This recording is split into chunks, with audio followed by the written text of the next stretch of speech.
Hi. See, it looks like I'm in some kind of sex basement. I've never been in one, so I don't know what they look like. That was my first thought. I saw the background and I thought that looks awfully tidy. I think I know where he might be. A sex basement. And I was wrong, unfortunately. But You were wrong? Okay. well, I assume it's not a sex basement. Correct me though if I'm wrong. You don't know nothing. You don't know nothing. But I was going to say I can't record my audio in a separate channel if I'm using the Rode as the main mic. So is this Zoom audio going to be okay? Zoom audio is perfect. Okay. All right. So I won't record any backup. No, yeah, it's nice if you did. It's not important because it'll be fine. Okay. I'm quitting GarageBand so it doesn't jimmy with my... There we go. All right. Yeah, the Apple screen is your old screen, actually. That thing's still getting some use, huh? Little bit. It's. I don't use it that much. I've never used the camera before, hence the wonderfully staged background here. But I forgot there was a camera in it. Maybe someone's been spying on me this whole time and I didn't know. Guaranteed someone has. Welcome NSA to the conversation. Between you, me, and the lamppost. And by lamppost, I mean Brian Devershow from the NSA. Welcome, Brian Devershow. I like that we both sipped at the same time. I call it a Sipultaneous. No, you didn't. Tell me you didn't. Tell me you were going to, but then checked it. No, I held back until the right moment for perfect execution, as always. And I landed it. I really stuck the landing. Is it too bright there? No, I've been up since 4. I've been up since very early drawing, and I wear blue blocking glasses because I'm staring at a screen all day. That's no good for your eyeballs. So they're adjusting to the light. And, so you had the blue blockers on until right now? Pretty much. So now I'm adjusting to blue light, and my eyes are like, "Hey, fuck you, man." Sorry. No, that's fine. My eyes are having they're okay. I think it's all right. They're a little reddish. Because I stare at a screen all day drawing. It's bad for you. It's really bad for your eyes, but I'm on deadline. So I wear the blue blocking glasses, but then when I take them off, they're like, blue light. You can hear them now. I can. They sound a lot like you. So, I mean, which is fitting because they're in your head. Yeah, they're bad.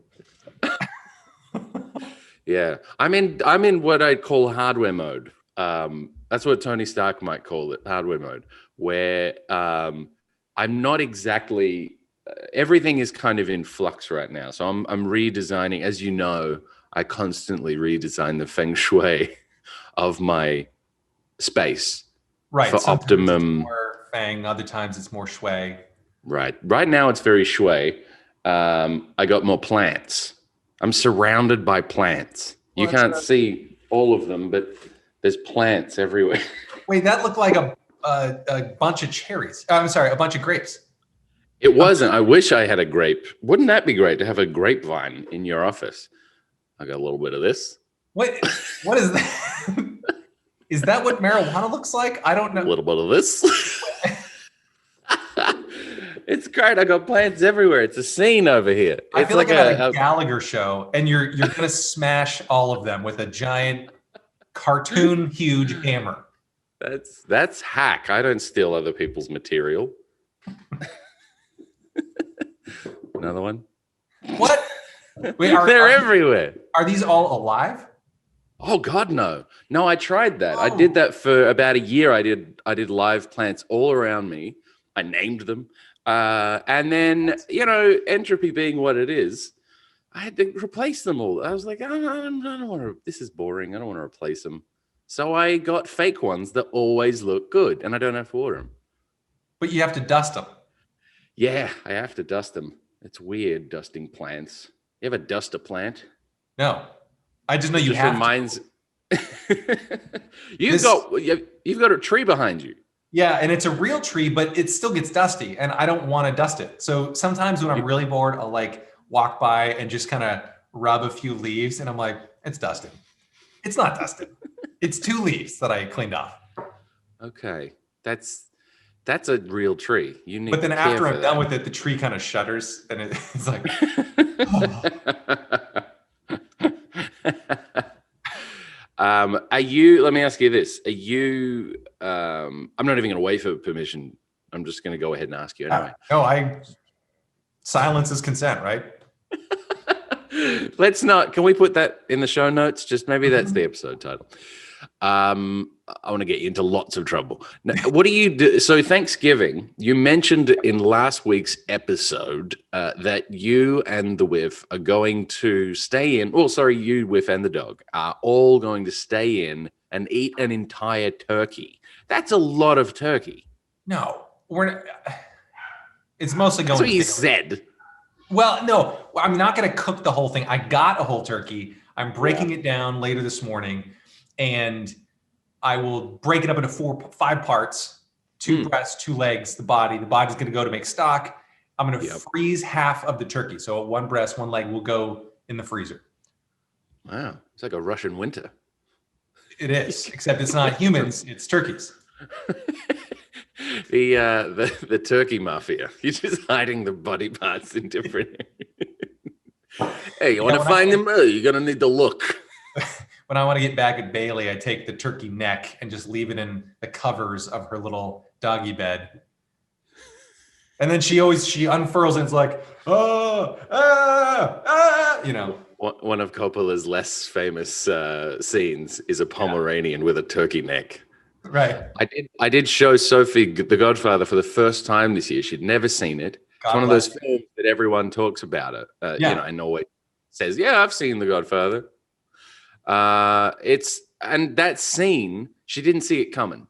She's like, "Oh, he doesn't seem happy. He's eating his dinner, but he's taking a lot of flack, being called a lot of Italian derogatory words by that director."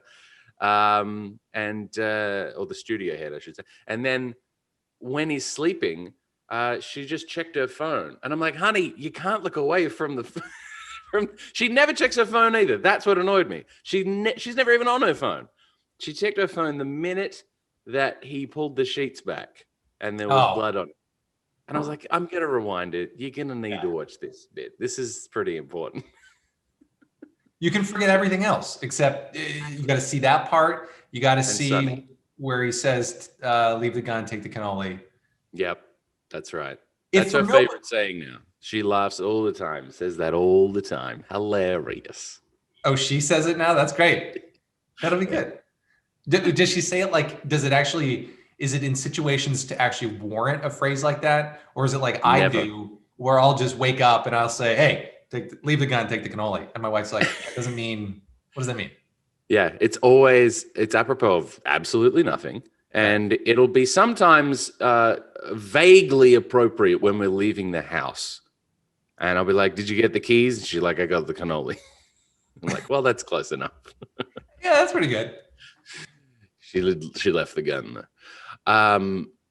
So I showed her Godfather for the first time, and then she was like, "This is the greatest.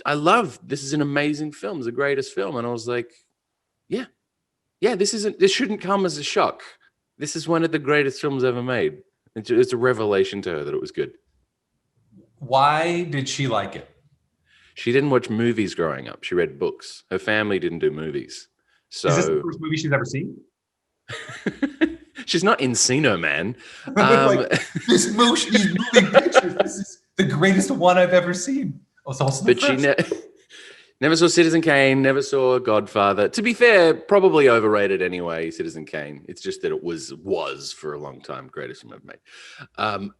So she the canon, the Star Wars, the Indiana Jones, all that, no bueno. Just we're slowly going through each one and just going, so this was 1990, this was Titanic, 97, this was, all the tentpole films from the last, 2 decades, 3 decades. So we're slowly making our way through. What is the most recently made tentpole film that you're showing her? Oh, Avatar. Because Oh, it was a '08, I think, and it was a big jump forward in mocap technology and yeah. CGI. I mean, since then we've gone way ahead with Alita Battle Angel and other cinematic gems, but it's the only film I've ever walked out of in a cinema. Is Which one? Alita Battle Angel. It's Really? one of the worst things I've ever seen. I mean, just visually very arresting, but story-wise, absolute dog's breakfast. Oh So no, nothing I going walked on. out. No. I was alone too. I was like, I was taking myself out for a little date. Sophie was out with the girls, and I was like, "Yeah, I'm going to take myself to a movie," and that was the one I picked. I walked. You ever done that? You ever walk into a cinema and then just seen what's on and gone, all right, what's on right now? I'll just take a ticket to whatever's on. They're like, all right, it's Alita. I'm like, sounds great. Go in, nightmare of a story. Ah, Beautiful looking, yeah, terrible story. yeah. I never saw that, and Good.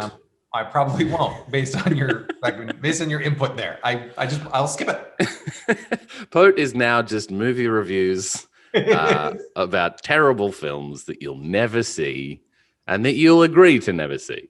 Yeah. That was a very dynamic move, by the way. Your camera, you moved out of focus and your camera blurred, and it was like a film. It put your background tree in focus, which preferable to be honest, and then Oh yeah. you came back in and it autofocused. That's a very smart camera. It's smarter than I am. I'm actually pretty stupid, and it makes me look smarter. Yeah, I believe that. Wow. Gee, Yeah. no, too much. That's too much face. That's just enough POAT. Too much POAT. Too That's much no fun. good. Too much POAT is never No. good. Uh, So thanks for having me on. This is I'm your first repeat guest. In fact, I'm your first ever guest, yeah, only guest, and first repeat guest. that's true. I actually had it on my list. I was like, okay, invite someone else, Hmm. and then you had a reason for me to invite you back. Not like there That's wasn't right. already, but Wow. I'm like, I don't want to get. He's got something going on. Yeah, and that's why I had to. So I scratched off that item on my to-do list, the only Very item nice. really, and then I think I just told you. Your to-do list is famously short. You're very Pareto principle driven. You only really tackle a few things that are very important, and everything else can go screw. Yeah, maybe, but I'd also, I mean, I don't do anything. I sit here all day.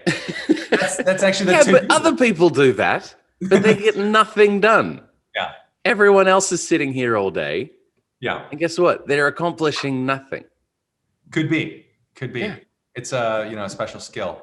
But thanks for being a repeat guest. I appreciate this coming back on. I'm glad you said repeat guest. I thought you were going to say something else. You're welcome. Good to be here. I don't know. It's such a, you put a theme song. I was going to say famously. It's not famous. No. You famously put a theme song on your episode Yeah. last week. Yeah. I was tickled because this is the anti-podcast podcast. So to hear a theme song on POAT means, I think, the end of the world. That's one of the four horsemen. Yeah, selling out, going mainstream. Yeah, it'll be I know, ads next. Yeah, I know. Like real ones, not ones you wrote. No, exactly. Yeah, I don't know. Something came over me, and I'm like, maybe I'll just try throwing it in. I'm obviously not doing that on this one. Otherwise, Oh, we would okay. got to it. Well, we're just going straight. Yeah, we're just going straight in from me not knowing how to set up my Yeah. microphone. Yeah. Cut that out. No one needs to hear that. That's boring. No, I'm actually cutting almost all this out. It'll just be it's just one-sided. Yeah. Nice. Thanksgiving. I asked you a question. No, about turkeys. I was going to avoid that. Yeah, to wrap up your question, half a turkey is what we're cooking. We're not going to eat the whole thing, but I'm only cook. Yeah. What are you doing? Just in general with my life. What are you most? Actually, here's what I really want to ask you. Yeah. You have a unique viewpoint, perspective. Sure, I'm quite low right now. You can see Yeah, it is. You're the only one with that angle. looking kind of up a little bit at the camera. You've got a good angle. I was actually going to compliment that unique angle. But being an alien, being from Australia and being here, what do you think of Thanksgiving? What do you think? Okay, putting two gigantic holidays back to back within a month of each other is absurd. It's crazy. The first year I moved here, we obviously don't do Thanksgiving in Australia. No one in the Commonwealth really does it. Expats do it. And I remember doing a Friendsgiving in Melbourne when I lived there. We did one of those for kicks. And that was fun. But Thanksgiving always seemed to me like, spread them out. What are you doing? Do it in March or something. Why are we're taking time off for Thanksgiving, then frantically scrambling between Christmas and Thanksgiving to get everything done, to get Q4 capped off. And then we have to do another one, the family again. What are we doing? Spread them out. It is ridiculous. I mean, I like it. I prefer Thanksgiving to say Easter or, Valentine's Day as a holiday. So why don't we switch them? Switch Valentine. Put it on Feb 14. Wouldn't that be great? It's still wintry. I actually kind of like that idea. We're already packing on the pounds anyway in that. Exactly. Why not just cap it off? That's the big food celebration. We're all fat. We're all stuffed. Yes. Let's just do it. I've never understood why they're back to back. I know that it's the historic thing, and I know, because we just have Halloween as well. Halloween, Thanksgiving, Christmas. I'm gonna need a minute. What is with all the holidays? This is it, and it makes the end of the year go so fast. You don't get to savor any of it. Maybe that's why they do it. They throw them all together because it's like, listen, we know nobody likes. It's too cold. It's too cold, and we need to warm things up and just like race to the finish. Maybe. I don't know. Maybe. I don't know. Yeah, I'm not in charge of that committee. I didn't read the minutes. But in answer to your question, as an immigrant coming in, I actually like it as a holiday. I think it's good. And I like that it is, the central tenet of it is gratitude, because that's an important skill to cultivate. And I like that it's so deeply ingrained in the American culture. It's a very American holiday. Hence it not being part of anyone else's culture.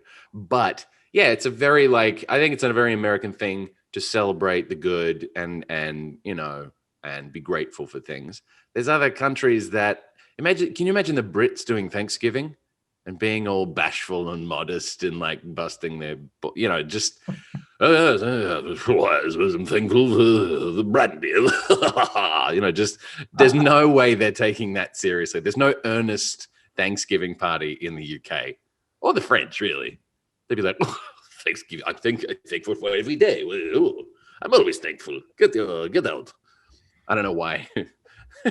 Someone walked in on me in the bathroom. Get out. Get out.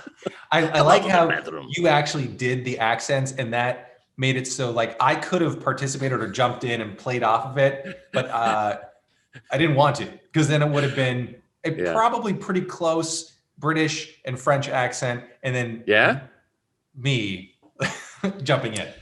I have to admit, you do accents on this show, and your listeners will appreciate the effort you put in, because they're consistent. Whenever you jump from character to character, we've talked about this, haven't we? You jump from character to character, and you'll have this character, which is when you're talking like this, and then you'll jump back into something else, and then you'll say the magic word, which is boop. There it is.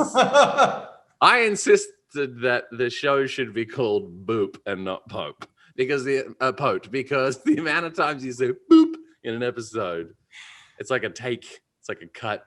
Yeah, it is. It's almost like the bars, boop. Yeah. I bet everyone listening agrees. They're like, yes, he does that. I totally forgot that I did that. I think when I was doing, I think I mentioned this, when I was doing the live cooking shows or whatever, somebody kept in the comments, somebody kept saying boop. And I was like, boop, what are you writing boop for? And then they had to explain to me. And then all of a sudden, it's like in the movies when like at the end, when Bruce Willis realizes he's been dead the whole time and he's like replaying all the scenes. That's what happened. And I was like, boop, boop, boop, boop, boop, boop, boop, boop. It's just the super kind of boops in my head. The Sixth Boop, the great film, The Sixth Boop. That's when I told you, you were like, wait, I do? And then your wife was like, yes, you do. Yeah. It's like someone who says a lot. You just don't realize you're saying it. Yeah. You say boop a lot. I'm really worried how much I say it at home and I don't realize. Right. It's like potty mouth, except, boop. I'm going to get you a big Betty Boop poster to put behind you to make you conscious and mindful of the fact that you say boop all the time. That's perfect. Yeah. Every time I say boop, it just like lights up. Oh, yeah. It's like a clapper. Yeah. You see boop and it just... the lights turn on. What's going on? This got derailed very quickly. As does every single one of our conversations. I know. It's what I love about this show. Yeah. You're going on a tangent about fruit. Yeah. Oh, yes. That's it. What did you ever celebrate, like even mockingly, a Thanksgiving back in Australia? Yeah, except we would serve a mock turtle. No, we went to American friend's place one time for an actual Thanksgiving dinner in Australia, and they did it obviously the day before, the evening before, I should say. And we were like, "What is this?" They're like, "Yeah, we just eat a lot, and there's a lot of gourds, and there's a lot of turkey, and then there's a lot of drinking." And I was like, "I can't get behind this. I think I'll move to America." So here I am. Well, that's it's really Thanksgiving is just a PR campaign. Yeah, exactly. One big PR campaign for America. It's like, come on over. And then, when you get here, it's like, we don't want you. So it's really kind of a mixed messages. It's a bait and switch. Yeah. You lure us over with your pumpkin pies and we get here and you're like, get out of here. Get in a cave. Those are our pumpkin pies.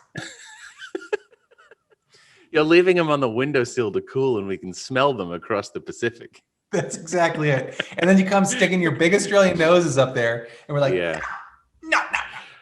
That's something funny that Bill Maher said last week. He said the only person that could change the tide of the bipartisanship in news and in information is a effing Australian because it's Rupert Murdoch. He was, and then he just went into this rant about Australians. He's like, they sleep on your couch and steal your girlfriend and work at your bar. Jeez, he's got a real complex about Australians. Yeah, it was very specific. Yeah, that's one, something happened. Yeah, something that's a group of people I don't think I've ever disliked. I've never felt like, typical Australians. Come on. Well, I have, but yeah. Yeah. I noticed them a lot more now that I've lived here for some time. You can pick an Australian tourist a mile away. First of all, they're in Times Square, probably at the M&M store. Second of all, they're kind of, with a surfboard, which is a bad idea in the middle of Times Square.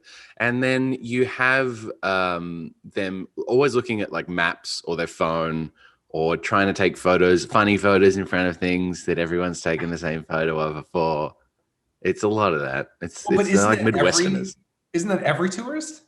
No. Some tourists, like European tourists, are a little different. They keep themselves a little bit, and they're a little bit more polite and respectful, and they know how to walk on a friggin' sidewalk. Australians are walking four abreast on Fifth Avenue. That's a mile away. That's an Australian tourist. Just going, boy, isn't everything tall? And then there's four of them side by side, and you're like, get out of the way. What are you doing? Which that was me when I first came here. I did that. Yeah, I got three friends and said, hey, can you walk beside me? Let's link arms and then sing New York, New York. It's a wonderful town. Anyway. You still do that though. I do all the time. Yeah. Every time you and I go out for a drink, you're like, do we have to do the song? I'm like, the bounce is up and the battery's down. And you're like, do we have to? Start spreading the news. Yeah. It's a nice duet that we worked out. We've got the rhythm down. We have our steps down. Mm-hmm. Yeah. So the answer to your question, which I don't know if you asked, was tomorrow, Thanksgiving. I am celebrating Thanksgiving. Yeah. with a couple of friends. Sophie and I, of course, I don't know if the last time I was on the pod that I had this. Maybe it was. I don't know. We've already had the coronavirus, and Yes. we've been tested. I've been tested 9 times now. 9 times. And got an antibody test. No, just 9 times. I think it's a quote from Ferris Bueller. I just remember that as a line. Oh. Ferris has skipped school 9 times this semester. 9 times? 9 times. His principal is the best. Anyway, so we've been tested. We have an antibody test. We're still freaked out about it, obviously. We're very careful. We wear masks and things. But so we got tested, and so did our friends, Scott and Ashika. Scott, I did a podcast with Scott called "Is There Something in This?" where we come up with New Yorker cartoons together. Was there something in that? There was definitely something in that for 40 odd episodes. Until the New Yorker stopped buying our cartoons. They were like, "Stop sending these." We're like, "Well, that's the end of the podcast." So we're going around to their place to have some Thanksgiving turkey, but also pie. Sophie is making a pie, and it's not going well. Oh no, really? She got the kit though, right? So she got a pie making kit. Have you ever bought a pie making kit off the internet? No, I didn't know there was such a thing as a pie making kit. Okay, there's the internet. She bought it from. She Googled pie making kit from the internet. This is the same internet of Reddit and Twitter and Two Girls One Cup. So this isn't a good place to buy kits for making pies. So she downloads. She orders it, downloads it in person, which means has it delivered to the house in a box. It arrives. She thinks there's going to be a tin. There's going to be the thing to make the little strips on the top. Those everything she needs to make a pie. No, it's more like a promotional hamper with some specific artisan sugar and caramel cream and flour. Ooh. And not really the ingredients for a pie. So we're just probably going to go to Whole Foods. We're just going to go to Whole Foods, get it back up, and just tell them we made it. They won't. They'll probably appreciate that. I think everyone really appreciates a Whole Foods pie. Really, if you can't make a pie, come on. How bad can it be? And they're just happy it's a pie. Because they stuck her with the most difficult, I think, thing to make. In their defense, there was an email thread where they said, "What do you want to make? What do you want to bring?" And pie was what was opted for. So it was something that I don't think she realized the gravity of what she had volunteered herself for. It's a pretty big commitment to be the pie girl for Thanksgiving. That was my nickname in high school. Thanksgiving pie girl? Yeah. Is she making the crust too, like from scratch? Or does she that was the idea. Yeah, the whole thing from scratch in a pan and then put in one's body for food. So, that's a good reason to put it in your body. That is a good reason for it. There are worse reasons. So she has no tools. We have no baking pan. We have no kit. We have no... Wait, that didn't come in the kit? That's what I'm saying. The internet did it again. We've been hoodwinked by this internet. Yeah. So, I don't know. I think we'll send it back. I don't know. What is there to send back? There's some caramel stuff and some weird ingredients that aren't pie-based. Like, what was this? Is the company just called Pie Inc. and they sent you what they had? Yeah, that might be what it was, because it's not. It's a Pie Inc. kit. Yeah. Whole Foods pie, not a bad choice. If right across the street here, there was stacks of pies. There's so you'll find a good pie. What do you live in Sweeney Todd times? Stacks of pies. The worst pies in London? I went to the store this morning with Lauren, and there were pies as far as the eye could see. And then behind the grocery store on the other side of the block, there's a pie store. Like that they only make pies. Really? Yeah. Do you know that's the national food of Australia, the meat pie? That's our big. That's our national food. I did not know that. Yeah, it's a meat pie. Great. It's mainly gravy, and if you'll pardon my French, lips and assholes. So whatever's left over of the animal, they just put that in there in the gravy, mash it up like a sausage, put it in, and then put some puff pastry over it. And that's our national food. Everyone eats meat pies. That sounds pretty good.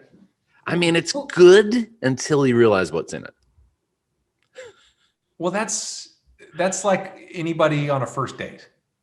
Or eating a hot dog. Yeah, you know what? That's a good analogy. Anyone on a first date. It looks good. It seems good. It smells good. Oh, yeah. And then you realize what's in it. Ooh. And you're like, I got to get up in the morning. By the way, what kind of excuse is that? I've got to get up in the morning. Yeah, we're all getting up. Yeah. She's like, so do I. I'm not. What are other people doing? What would you normally be doing? Yeah, I got to get down in the morning. I'm sorry, I got to do Zumba. So meat pie. So there was a place across from you called Pie Face. Do you remember this? It was on 7th and 50. It's not across the street. It's up the road. It's an Australian company called Pie Face. They made gourmet meat pies, and they went, as they say in Australia, tits up. They went bankrupt. So that was there for a long time. And when I first came to New York, I went there. Of all of the gourmet cuisine available to me in the most diverse city on earth, I went to an Australian pie shop to eat a meat pie. So that's, I can't blame. It's like an American going to a McDonald's everywhere. In France, yeah. Yeah. Oh, good. Thank God they have KFC. If I were ever to try and find an American friend, like if I were to try and track down an American who's like fled the country to France, just check all the McDonald's. Oh yeah, you're gonna find him. He'll be there, and they serve beer in there as well, which is fun. Really? Yeah, in the European McDonald's, they serve that's way better. Yeah, like Peroni and stuff. It's great. We can't sip at the same time, by the way. We both have the same instinct at the same time to sip, but there's no good radio where two people are sipping at once. No, two guys, two sips. That's don't make jokes like that when I'm sipping. Oh yeah, I didn't ask you. Did you watch the show on Sunday? You just wait. I wanted to introduce this is casual conversation. That's true.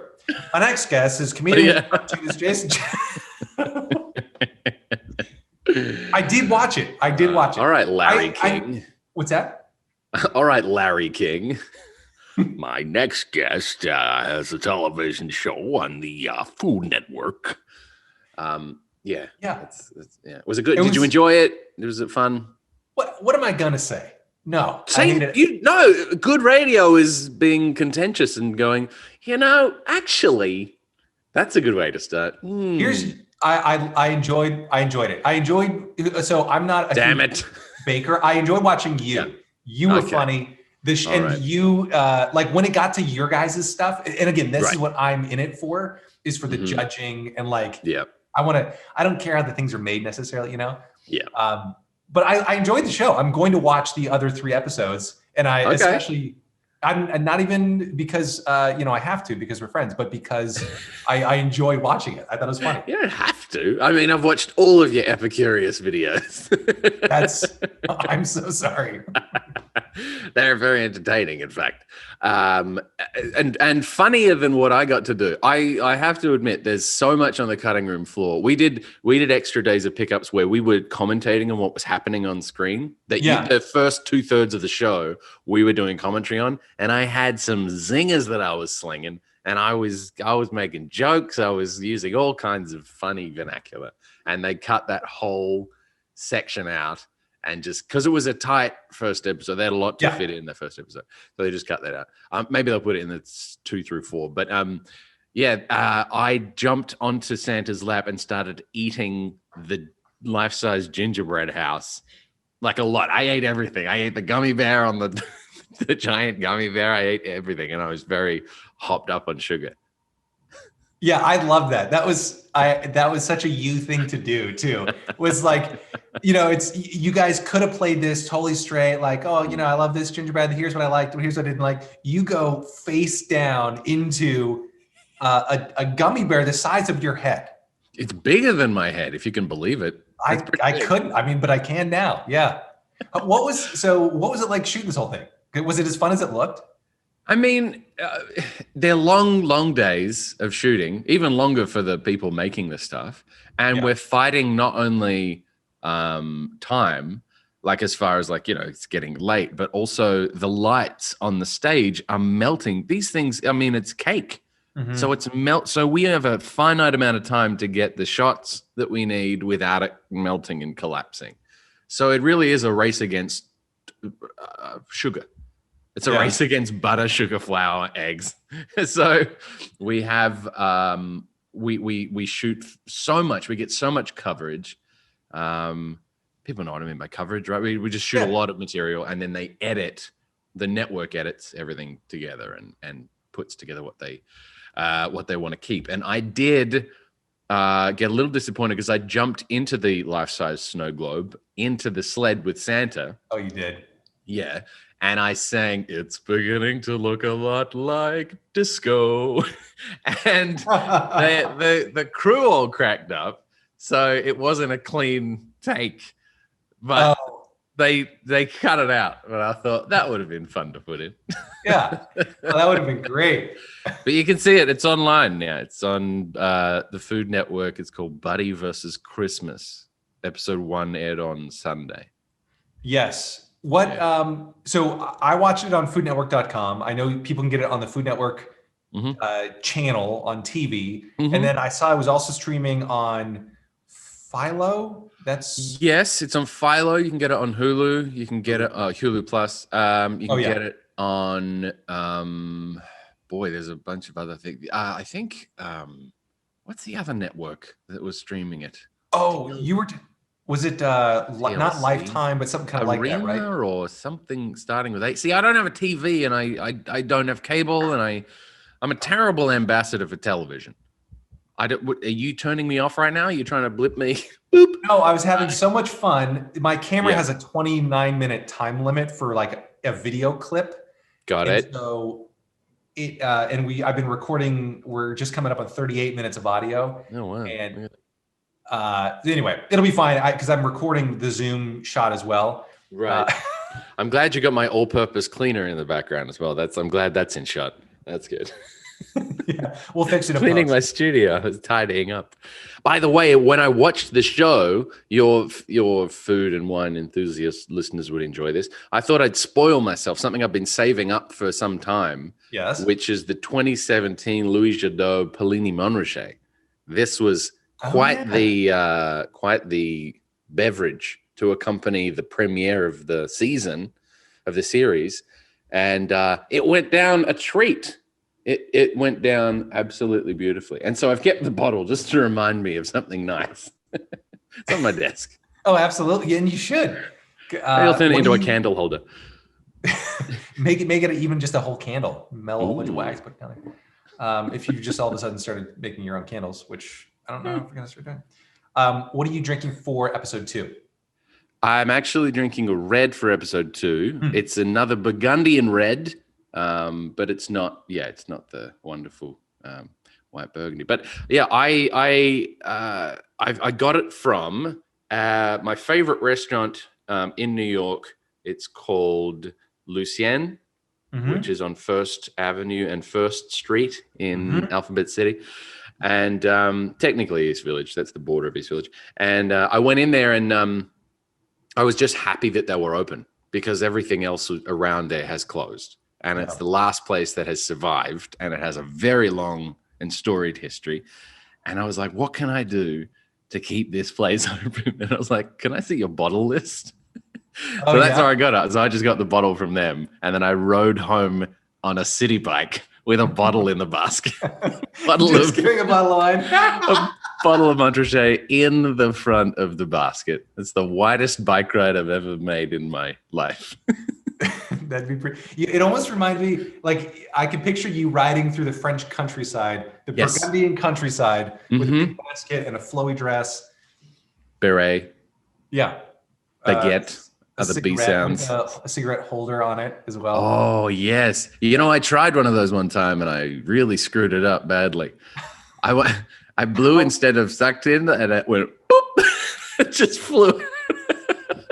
Wait, your natural instinct was to blow? I didn't smoke. I didn't know how to use it, so I don't. But conceptually, you know how a cigarette works, right? No, I'd seen Breakfast at Tiffany's, and I'd seen her using it, and I thought that looks like fun, and then I just went boonk, and it just went flying across the room. Like, I'm sorry. I'm the least cool person. And because you can imagine, you know, it's in a pretty cool situation in a really great cocktail party. And everyone's like, oh, have a little cigarette. I'm like, don't mind if I do. Funk. And that just... It's like a blow dart. Like a dart. Is this what you used to do out in the bush? Yeah, in the bush. We used to have cocktail parties with the little... Funk. You put a pipe in my mouth, I'm doing that. I'm shooting a poison dart in your neck. It's right in my neck. One of the great cinematic moments. That's it. He knows it. Bumblebee tuna. What was it like working with Buddy? He seems like a fun guy. Buddy is the best to work with. I swear to God, if I had something bad to say about him, I'd say it. He is amazing. He actually, so since the day we came in to do pickups is like, you know, doing extra and I'm becoming aware that I'm using terms that people just throw out there now. And I didn't know what they meant before I did television. So pickups are when you go back to do extra voiceover work, additional dialogue recording. You do you do extra stuff that they can then cut between the things that they've already shot or any reshoots. And when we went back for reshoots, everyone was in a very sullen mood because Buddy had just impaled his hand in his bowling alley machine. So the bowling reset thing, he reached in to fix it. It wasn't resetting properly. He reached in to grab this crank thing, and it pulled his hand in and impaled it. And his son had to push the button at the other end of the alley to stop his hand being pulled off. And so his baking hand, his piping hand, was impaled. And I felt so bad for him because he's the nicest guy, and that's his empire. He's a baker. So he's such a jolly guy, and then all of a sudden it was like Santa had been kidnapped. Everyone was just like, oh God, what are we gonna do? Like everyone in the factory out in Jersey at the cake factory, there was like his elves just going, oh God, what do we do without Santa? He really is. He's like Santa, and everyone else around him is like his elves. He's very jolly. He's very happy. He's a good leader. Nice. And he's always busting my balls about being an Australian. He's your classic Jersey Italian. Yeah, he's like an extra in The Sopranos, and he's the friendliest guy in the world. And he said, "Oh, I've been to Australia," and he's like, "Where are you from in Australia?" I'm Perth. And he said, "Hey, I've been to Perth." I was like, "What did you do wrong? Why did you go?" Like Americans don't fly to Perth. What you went the wrong way, you know? He's like, I was coming from South Africa, you know. Why would an American go to Perth? Like, is there a reason? You know, if you visited South Africa, maybe because that's on the bottom tip of the Africa continent. The next closest city is Perth, east. Okay. And or if you went to like Bali or something, it's 3 hours away from Bali. Those are probably the only two reasons an international travel would go anywhere near my hometown, which 0 cases, 0 deaths. It's the most isolated city on earth, and now it's finally reaping the benefits in a pandemic. That's right. But yeah, he was great. In between takes, he would try and make me laugh, so that when we hit action, I was like. So, if there's any takes you see, consider that the best one they could get that they kept is me just going. Welcome back. Because he would just crack me up right before they hit action. He knows what he's doing. He knows what he did. He's very funny. He's a very funny guy. Yeah. Yeah, he seems like it. He seems like he's a really warm personality, fun to work with. I mean, that's at least what comes through the camera. No, it's exactly everything you see. What you see is what you get with him, which is remarkable because in television, as you know, there's so much you can hide behind the camera. But he's just exactly as you see it. He's the most authentic dude, and he just loves baking. There's no bones about it. He is just a passionate baker. That's his one thing that he loves to do, and that's what he does. And it's 13 seasons he's done now, 200 odd episodes. Yeah, I mean, he's a pro at this now, so he knows how to make the episodes good, and he does. Did he give you a recommendation for cannoli in New York besides his shops? No, he's at Carlo's Bakery. Yeah, he said he makes the best cannoli. There's a video on YouTube of him making cannoli in a series that he did just previous to this called Buddy versus Duff. Now, Buddy is the cake boss. Duff is, I think, the cake man. I don't know what his name is. Anyway, Duff is like he's like the evil nemesis of the cake boss. And they did a series, Buddy versus Duff. Oh, nice. Same format as this series. And they would bake off. But then I think it was Buddy that did cannolis, and amazing, like just perfect. It looked. I could watch people make cannolis all day. Sounds like a euphemism, I know, but it's not. You've asked me to show you how I make cannoli. It's uncomfortable, frankly. Holy cannoli! So I had a real eye-opening experience watching him make this stuff. I'm like, I get it now. He's a creative. He's an artist. This is what he does. It's really, really fascinating to watch other artists work. That's what this show is. There's Lego masters, there's glass blowers, there's the guy who does the Macy's thing, window display with the animatronic creepy dolls doing a little. Oh, that was the first episode, right? It was the animatronic guys. So we shot that one first, I think, but that one's the last episode. That's episode 4. Episode 1 is set designers from Broadway, David Gallo. Episode 2 is Glass Blowers. Episode 3 is Lego Masters. And episode 4 is going to be a real life Geppetto. Geppetto from Pinocchio. Yeah. Not a real life pedo. It's Geppetto from Pinocchio. He has a big mustache and he makes these little toys and they talk to him and he talks to them, which is a bit, but yeah, it's interesting. He's awesome. And he's got this workshop. It's like a Santa's workshop. He's got these dolls, makes clothes for him. It's pretty cool. I loved the unveiling on the first episode when, and I assume they're going to do this in future episodes, but I love when they just like dropped the curtain and then you guys were like, oh my God, it's Christmas. Yes. Remember, we shot this in summer. So we were under lights, sweating and pretending it was December.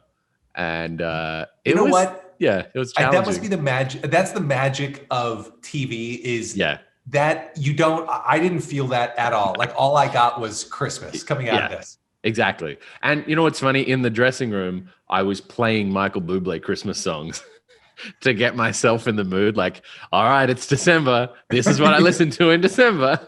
So I was listening to Christmas carols and everyone else was getting in the mood. They're like, this guy gets it.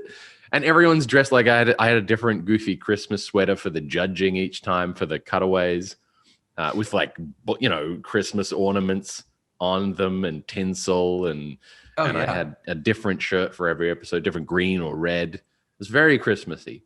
But yeah, this next one, little sizzle, little teaser. This next one is, it's going to be interesting. Glass blowing is I knew nothing about it before this, and it's older than Jesus. Glass blowing is it predates Christ. This is a long process and difficult, and there's so much that could go wrong. I can't believe they agreed to shoot a TV show with this. Yeah, because there's so much that could have gone wrong, and they need to do it in 24 hours. You need to take breaks every 10 minutes, otherwise you'll sweat to death. So, yeah, it's a pretty intense one, actually, episode 2, and they make the most amazing thing I've ever seen. So, it's a big call. When, tell me again when episode 2 airs, or tell the millions of viewers at home. I'll tell your mum who's listening. That's it. Yeah, thanks, Mom. You can watch it. It's Sunday at 10 Eastern, which is 9 Central, 7 Pacific. And that's on the Food Network and Hulu and all that stuff. Yeah. I'm excited. It's going to be good. It's going to be a good one. I'm excited to see, because I don't see it until you guys see it. I don't get the final cut. They don't send it to me. I just watch it on the TV. Yeah. Or in my case, on the laptop in bed with the dog. Yeah. The dog put his head on the laptop while the show was on and ruined the... He's proud of his dad. Yeah, he's sleepy and trying to sleep on something warm is what he was trying to do. The laptop was warm, so he just put his head on the keyboard. I was like, yep, that's not helping, Morris. Not helping. He doesn't care. I like how he chooses on top of the laptop instead of like on your lap or something. Yeah, no.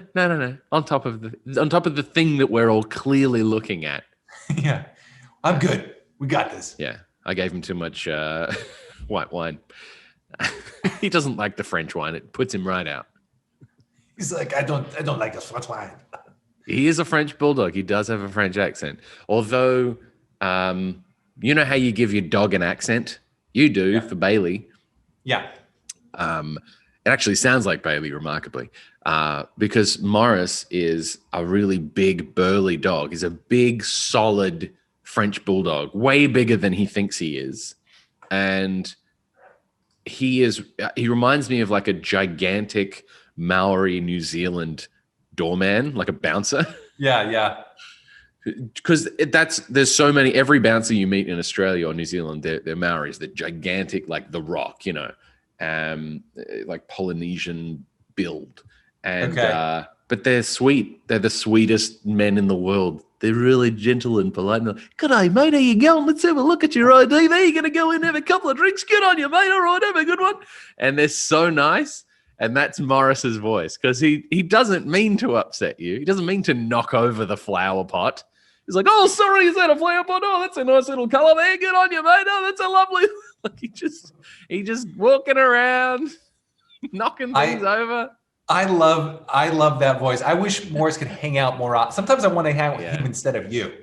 Me too. I believe it. I wish I could vanish and just be observing him. Yeah. But I always have to participate because I'm his dad. I'm his pup.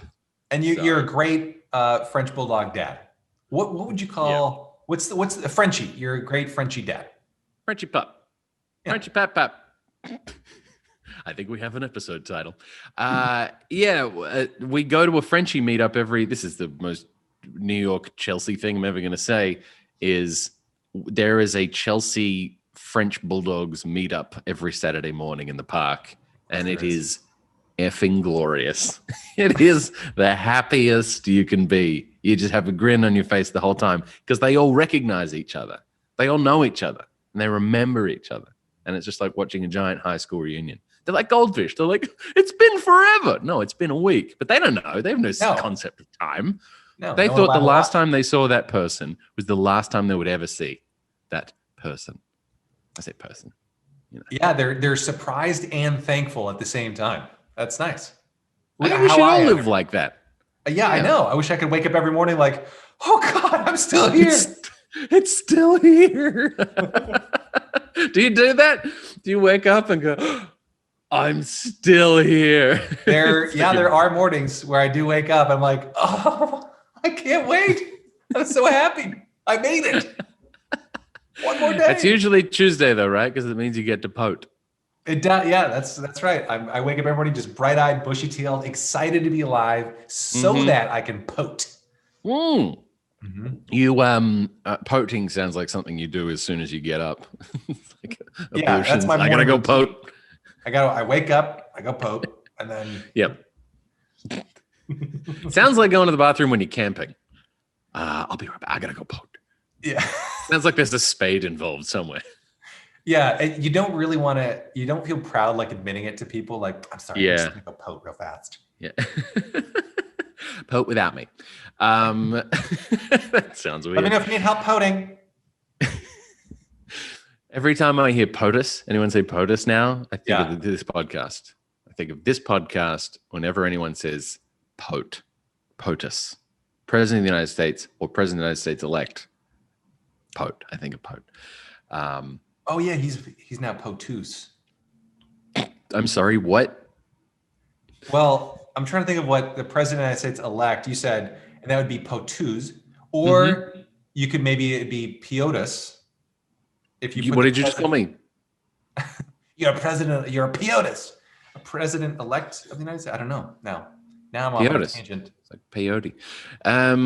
Yeah, so this is an interesting time, the president-elect thing. I've never been in America when there's been this kind of feverishness about a president-elect.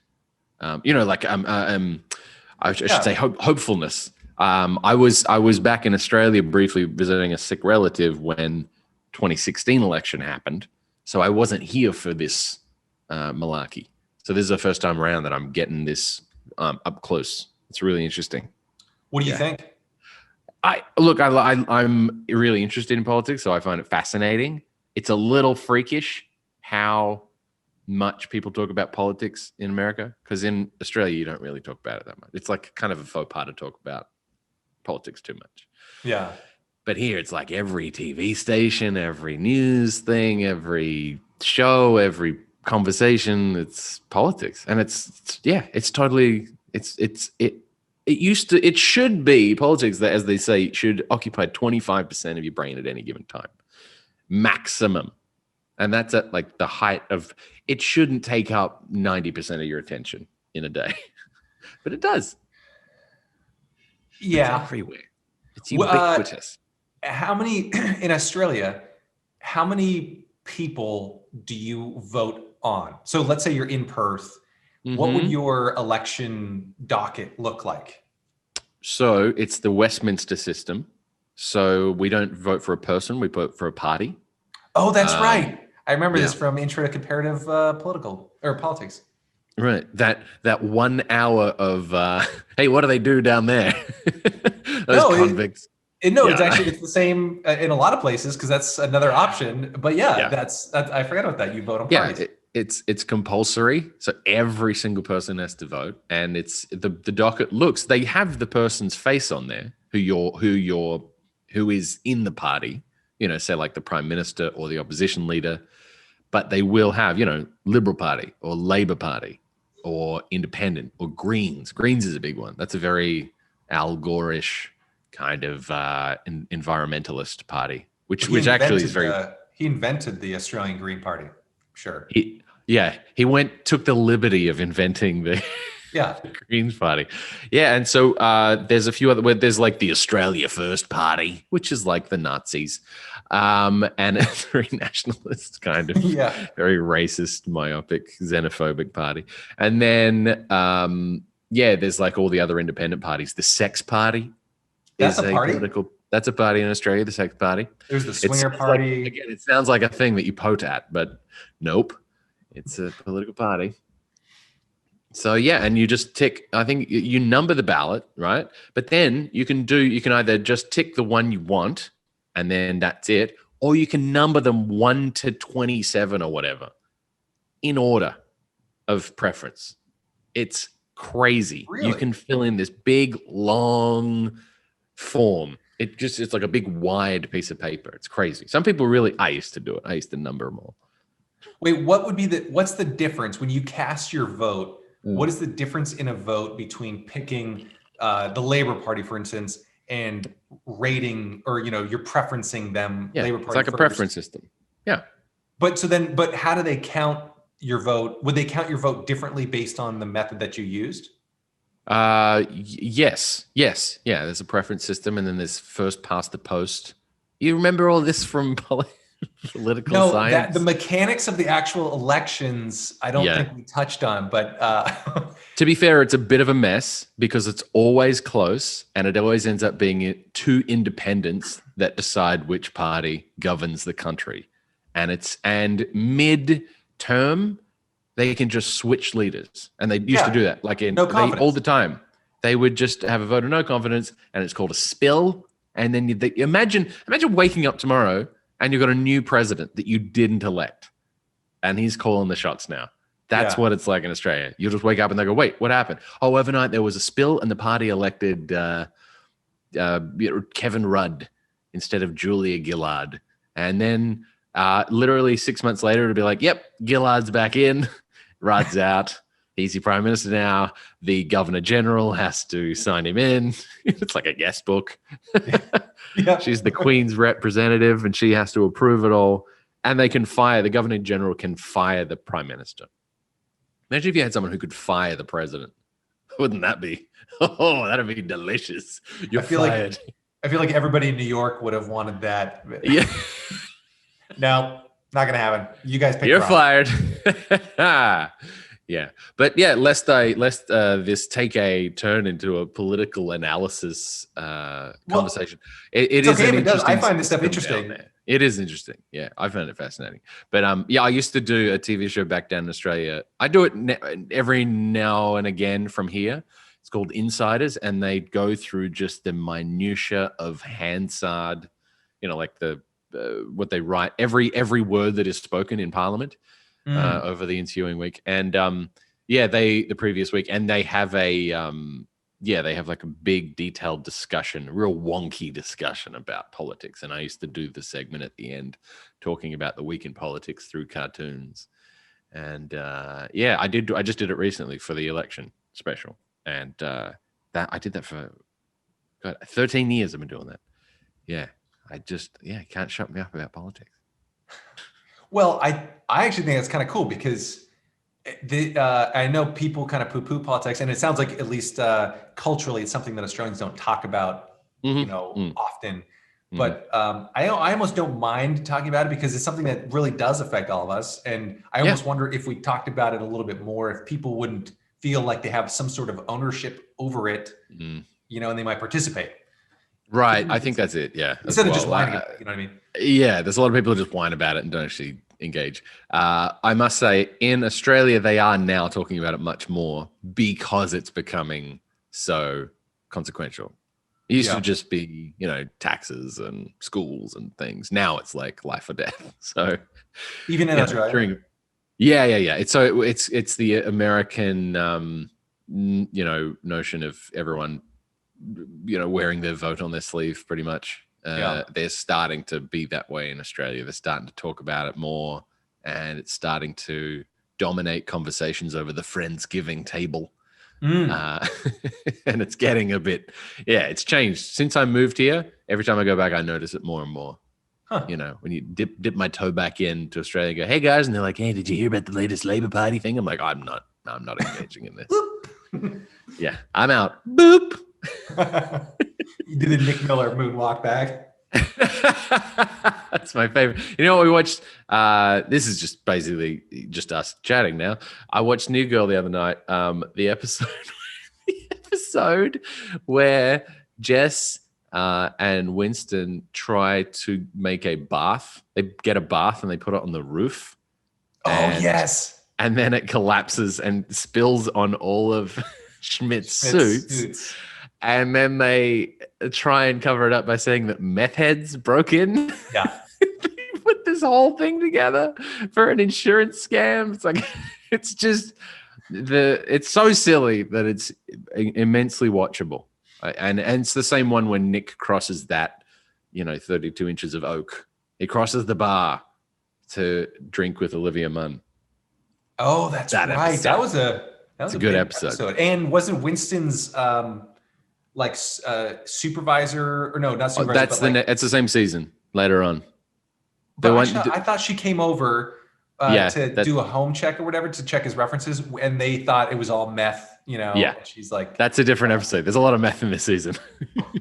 There's more than one meth. Funniest episodes though, when she's like, she talks about how her bird died that morning, and then when she's like, "Can we hurry this up? I gotta get home to feed my." She realized that it had died again. She's just reminded that the bird has died. There's a lot of good stuff. Merriweather Productions. It's a good writing team. Elizabeth Merriweather, I think. Did you watch her show after that with, what's her name? Lake? Is it Lake Bell? No, Lake Bell? No, I didn't. Okay. She's cool. Oh, and Dax Shepard. I didn't know there was one. No. As I mentioned, I don't have a television. I only find out about these things through Netflix decades later.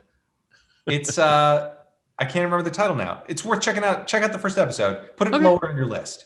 I'm going to put it low on my list, below Middleditch and Schwartz, which you've watched 27 times now. I cannot stop rewatching that. It's really, they're so good. Have you watched The Queen's Gambit yet? Am I the 55th person to ask you that question this month? No, I don't know 55 people. That's a good point. That's a solid point. I only know 4 people, and all 4 of them have asked me, "Have you watched The Queen's Gambit?" It's a good show. It was a good book, and then they made the show good. And it's like only 7 episodes, I think. Yeah. Yeah. It's good. No, I'm sold. I recommend it. I'm ready to watch. But then on this episode, we have reviewed The Godfather. Yeah. We have reviewed some terrible films as well. Yeah. We've also reviewed The New Girl. And we've reviewed Buddy versus Christmas. Yeah. And we've now reviewed The Queen's Gambit. So don't ever tell me you don't get value from POAT listeners. Not that they ever email me, but they tell you that all the time. Quietly behind your back, we're all talking about how we don't get any value for money on this episode. Nothing. We get nothing. Yeah, my laptop is telling me that for some reason the battery is being funky. So that's fun. Do you want to call it now? Do you have a hard out or anything, or? I have no hard out. I was just flagging the battery thing. So we might not even close this. It might be just no.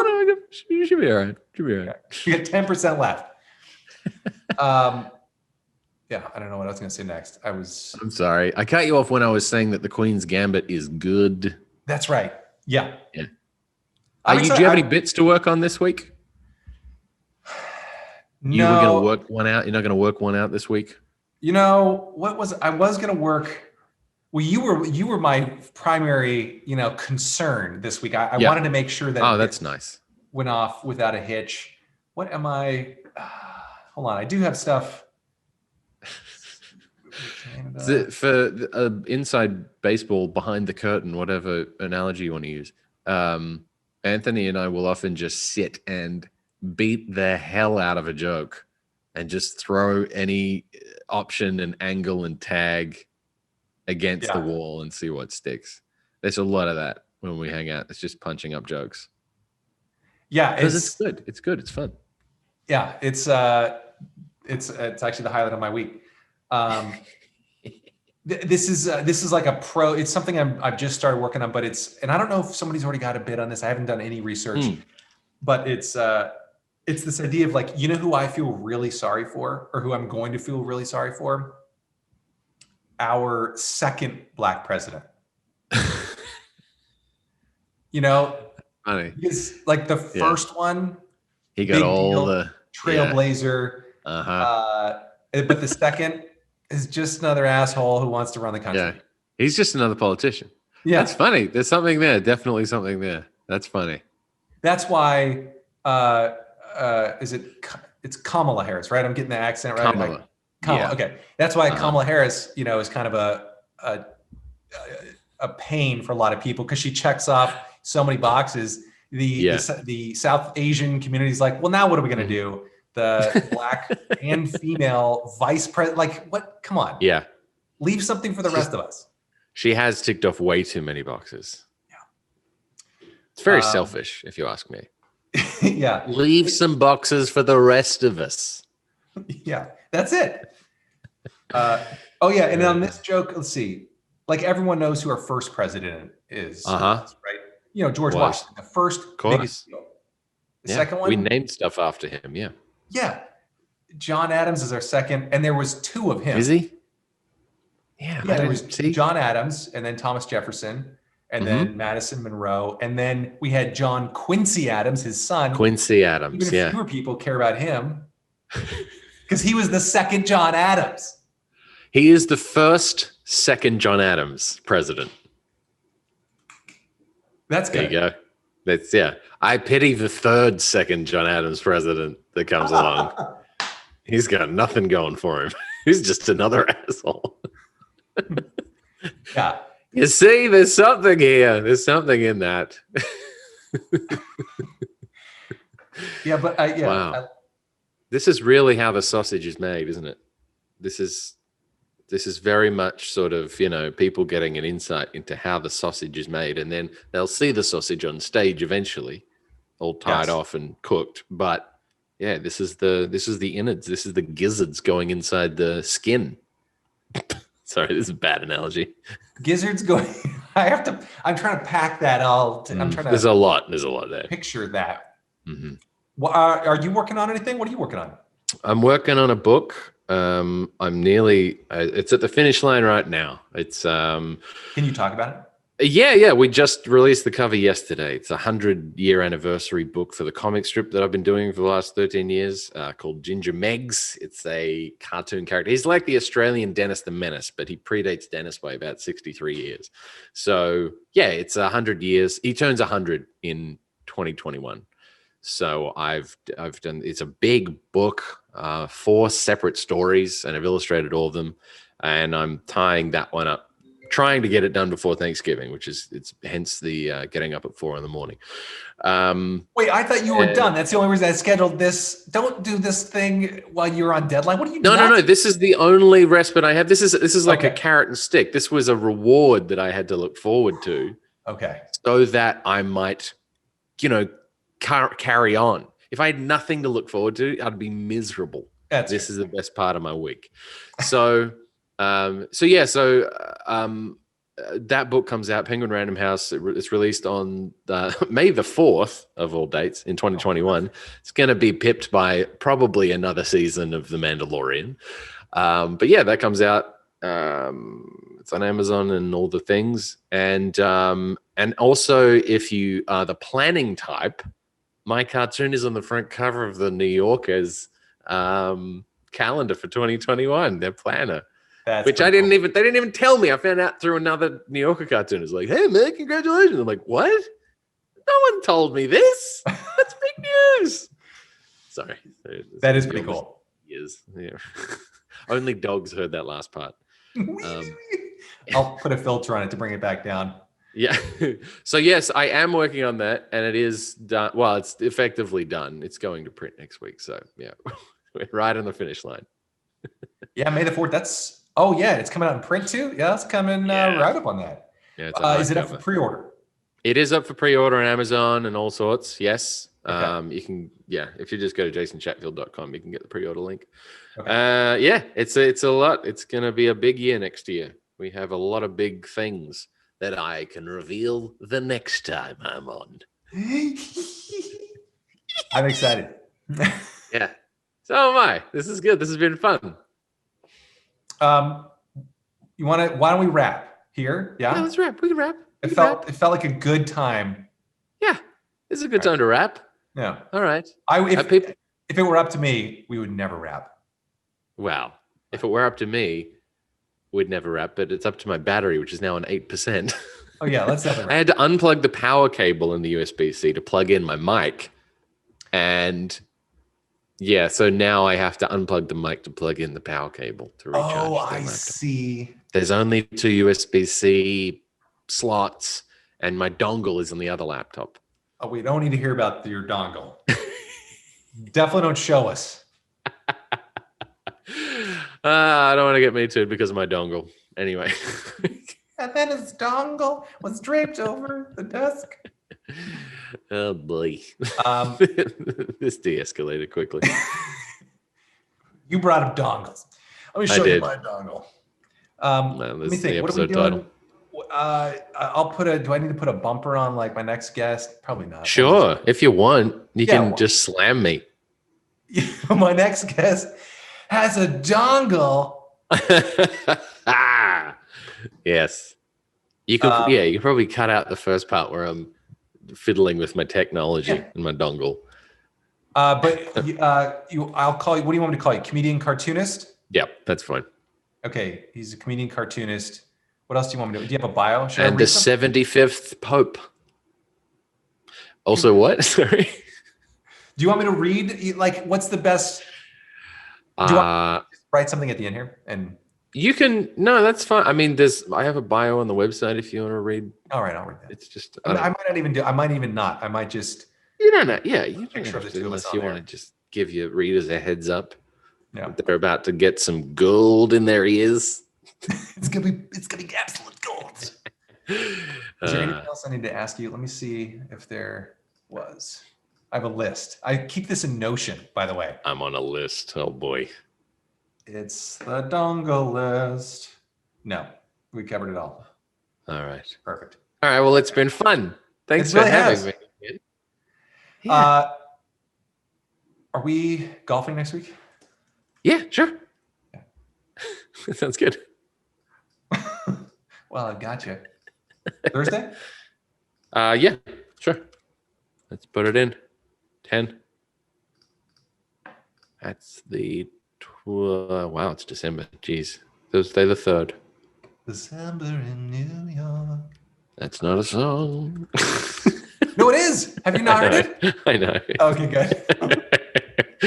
I was like, you of all people should know that one. Yeah. You know more Christmas tunes than I do. Between I you do. and my wife. Yeah, I know all of them. Yeah. Everyone. All right, dude. Thank you so much for joining me. I appreciate it. Of course. Anytime. Have a good one. Yeah. Have a fun Thanksgiving. Ciao. Have a happy thanks. Have a ciao. One. Ciao.